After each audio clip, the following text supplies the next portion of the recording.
You are Locked On Twins Postcast, part of Locked On Minnesota on the Locked On Podcast Network. Your team every day. All right, Twins 1-2-3 hitters start the year 0 for 24. They lose game 2 today versus the Cardinals 5-1. What's going on? Back in the lab, back at it. Another Twins Postcast right here on the Locked On Sports Minnesota Network. Your team every day. Luke Inman at Luke_Spinman. That's the man. He's back. Sweet Lou Hennessy. He's on X. Give him a follow at Sweet Lou MN. Twins expert over at Zone Coverage MN. Lou, Twins 1-2-3 hitters are now 0 for 24 to start the year. Not bad, yeah. Huh? Not bad. I don't know. Sorry, I'm getting my stretches in. I got to be in St. Louis to bat leadoff tomorrow. Yeah, can you get in there?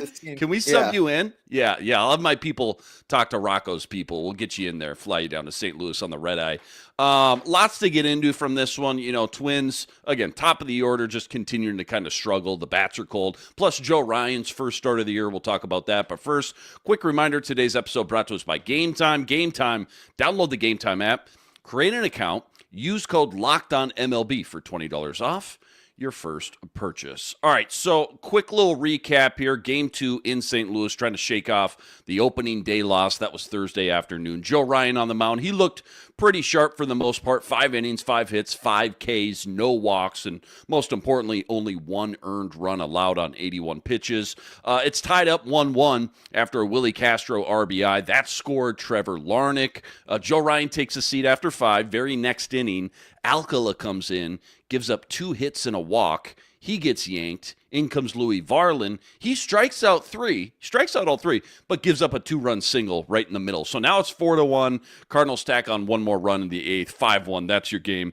Twins go through 6 pitchers today. They only get 3 hits offensively. And again, Wallner, Correa, Buxton. The 1-2-3, top of their order. They start the year 0 for 24. Biggest takeaways, just kind of your A topics. What stuck out the most, I guess, in game 2? Yeah, I think we're going to hear a lot of maybe complaints about the bullpen performance, and rightfully so. They were pretty shaky for the most part. However, what are you going to do when the offense only musters 3 total bases, 4 total bases, something like that, 3 hits?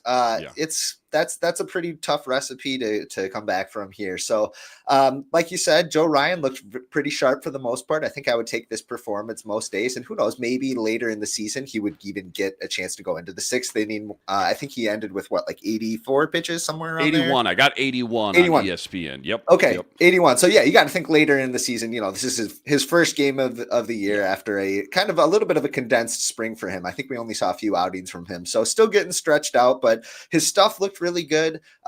Even Nolan Arenado's RBI hit that he got for that first run there, that was a good pitch. That was a slider out of the zone trying to get Arenado to chase, which is something he's pretty prone to do with that offering. It's a good idea. And unfortunately, he just laid the bat out there, and it was a pretty weak single. But and once Alcala came in and kind of opened the deluge there, it was pretty tough going. We'll see how he feels after taking that liner off of his shoulder. After that, his command disappeared. However, he's also been known to lose that command even when he doesn't get hit with a liner. So we'll see how they can shake out and readjust and come in tomorrow fresh, because this 2-game sample size is a tough aftertaste left in their mouth. Yeah. So far, not great. Good news is 160 more games to go. Time to reveal where the game was won or lost. It's the turning point. All right, I think I know what you're going to say. I think I know where you're going to go with this, but what was the turning point of the game for you today, Sweet Lou? I'm assuming that 6th inning. Was it more on Alcala or Louis Varland with that base hit? What was the turning point for you in this one? The turning point was definitely Alcala getting hit by that ball, and then it's scooting past Carlos Correa, who is maybe trying to make too magnificent of a play.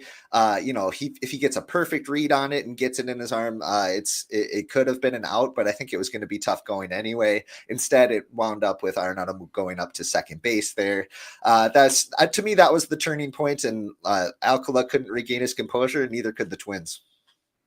All right, plenty more deep dive from this one. I want to run through some season-long team predictions with you. That's all coming up right after this.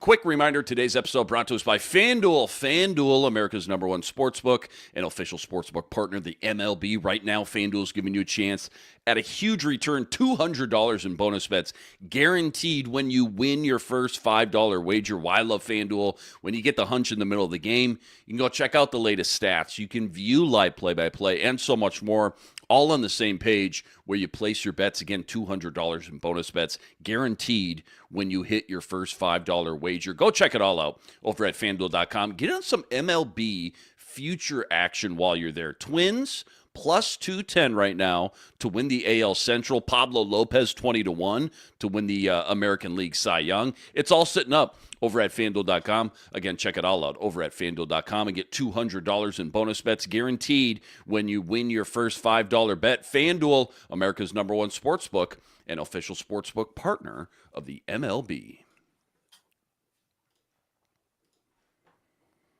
All right, nerdy stat of the daytime. First one of the season of 2025 for you. Always love this bit. Always love this segment. Any crazy stat or fun analytic, Twins related? Lay it on us. What do you got?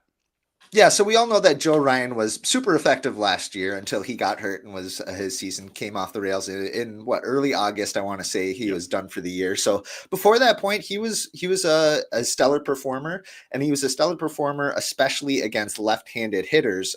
He last year was second best in all of baseball. All starters in Major League Baseball allowed an on-base percentage of just 243 against left-handed hitters. And part of that reason was because he was the absolute best at getting 2 strikes within the first 3 pitches. And we saw some more of that today. That's some of that elite upside that we see from Joe Ryan. And it's something that the Twins are going to want to continue over for the duration of this season too. Yeah, well said there. All right, let's get into some season-long predictions from you, Sweet Lou. Let's start with this. Blank will lead the team in home runs in 2025, and blank will lead the team in saves. So it feels a little wide open. If we were in Vegas right now, it feels like you could go a number of directions who's going to lead this team in home runs. And then as far as saves go, I'm just interested. Obviously, Johan Duran probably the favorite, but maybe Louis Varland not that far behind. What do you think? Yeah, I'm curious because I would say that Griffin Jax is the best reliever in that bullpen, but that doesn't necessarily mean he's going to rack up the most saves. They're going to use him in the highest leverage situations earlier on in the game, possibly. I think there's still a good chance that Jax ends up saving a decent amount of games. And it's kind of tough to say after today's outing, but Johan Duran's probably close thereafter. His fastball he hit 100 miles per hour a few times today. So as he continues to hone that in and hopefully get some more control, he could still be a very elite option at the back end there. So you know what? If we're talking Vegas odds, I might go Duran just so I can get some extra win-ins if I actually make this correct pick. Yeah, I like that. Yep. Let's see. Yep. And as far as home runs go, the raw power of Matt Wallner is enticing, but you know what? I think I'm seeing a new Trevor Larnach come into the ballpark. He had an excellent spring. He had a hit today. I think that he's going to get a ton of playing time, and I think that this is his breakout year. So I'm going to go Trevor Larnach here.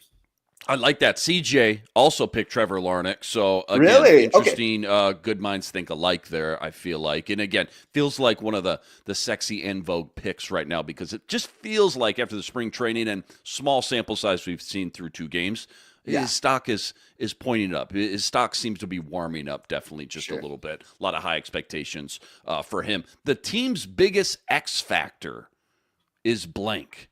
Who's the guy that can really swing this season, one way or another, pending on their performance this year? Like, who moves the needle the most, I guess, if that guy can live up to their potential? Who's the X factor? It's easy to say the health of the 3 stars, but that answer is boring to me. All right, I'm going to move on here. If Willie Castro can be the Willie Castro from the first half of last season, that is so valuable, and you can see exactly where it led the Twins last year when things were going right. However, he seemed to run gas after the All-Star break, and the team followed suit there. So if Willie Castro, he had a ringing double today. He had a pretty solid performance. I liked what I've seen from him at second base. If he can be a star caliber player to add to the hopefully healthy Byron Buxton, Carlos Correa, and Royce Lewis, I think he's an X factor, especially for the lineup. Yeah, well said. That's a good one. That's a good sneaky one outside of the typical, stereotypical, again, health of those three studs that we always talked about. And we've talked about really all offseason. Speaking of Byron Buxton will play over 100 games this year for the first time in back-to-back seasons in his entire career. Is that going to be true or false? Goodness, I hope so. Just for everybody's sake here. They do have some good backup plans in place. Very smart of them to prepare for the possibility that he is to miss some time. But if he plays more than 100 games, especially if he pushes up to his career high, that would be just absolutely, bones for the Twins. They need that to happen. So I'm going to take the yes. I think it's time. I think it's time as well. Now that the like dust has kind of settled a little bit, people don't have nearly as high of expectations for him. The pressure isn't so squeezing tight on him every game, every at bat like it used to be. It just kind of is what it is. We'll take whatever we can get at this point. It would be funny. It would be ironic for him to now finally start to string together 100+ games now. These last, couple years in his career for sure. Real quick, it was Michael A. Taylor 2 years ago filling in for Buxton when he missed all that time. What is the kind of plan B? Who is the guy that we need to know, or the blueprint, the strategy if Buxton were to go down and miss some time? We're going to see a lot of Harrison Bader, whether Byron Buxton is healthy or not. We're going to be seeing a lot of Bader. If Buxton were to go down for an extended period, maybe goes on the injured list, Bader would get the lion's share of play in center field for sure. But keep your eye on Emmanuel Rodriguez over there in St. Paul. They had their first game last night, and he went 3 for 4 with a ringing double off the wall, I believe. Keep an eye on him because he's going to be an exciting player. And when he comes up, he could play a very suitable center field. Say they want to mix and match. They want to give Byron a day or two at designated hitter. Emmanuel Rodriguez could possibly come up and provide some of that same star power in center field. So keep an eye on him. That's actually a good little teaser for one more season-long prediction I have for you. Next segment, let's go to next segment. Quick preview of Game 3 tomorrow. Bailey Ober on the mound. Plus, again, got a couple more predictions left for you. That's all coming up right after this.